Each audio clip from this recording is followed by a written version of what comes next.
ನಾನು ಆಡಿ ಬಂದು ಅಂಗಾಲವನ್ನು ತೊಳೆದು ಹಸಿದ ಬಾಯಿಗೆ ಅನ್ನವನ್ನಿಟ್ಟಂತಹ ತಾಯಿ ನನ್ನ ಕೊಲೆ ಮಾಡುವುದೇ.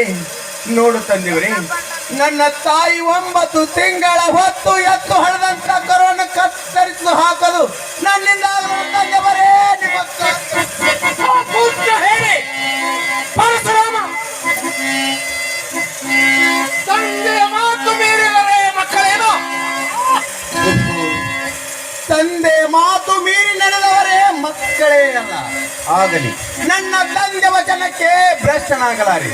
ಆಗಲಿ ತಂದೆಯವರೇ, ನೀವು ಹೇಳಿದಂತೆ ನನ್ನ ತಾಯಿ ನನ್ನ ಹಿಡಿದು ತಂದು ನಿಮ್ಮ ಮುಂದೆ ಕಳೆದು ಬೆಟ್ಟಕ್ಕೆ ಒಯ್ದು ಸುಟ್ಟು ಬರುತ್ತೇನೆ.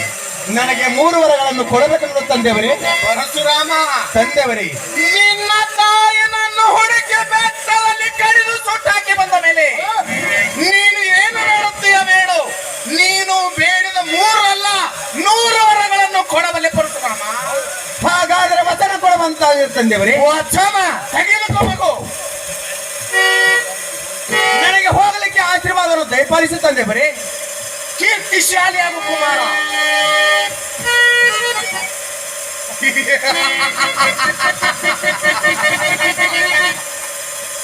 ರೇಣುಕಾದೇವಿ ಅಂದು ಹೇಳಿದ ನಿನಗೆ ಆ ಮಾತು ಎಂದು ಕೂಡಿ ಬಂದಿತ್ತು ಆ ಕಾಲ. ನೀನು ನಿನ್ನ ತಾಯಿ ಗರ್ಭದ ನಡಿಗೆಗಳು ಸರಿ, ನಿನ್ನನ್ನು ಹೊರಹಿರಿದು ನಿನ್ನ ಶಿರಚ್ಛೇದನೆ ಮಾಡೇ ಆ ಪುಂಡ ಪರಶುರಾಮ ಅಂದು ಹೇಳಿದ ಕಾರ್ಯದಿಂದ ನೆರವೇರುವುದು. ನನ್ನ ಮನಸ್ಸಿಗೆ ಶಾಂತಿ ಶಾಂತಿ ಶಾಂತಿ.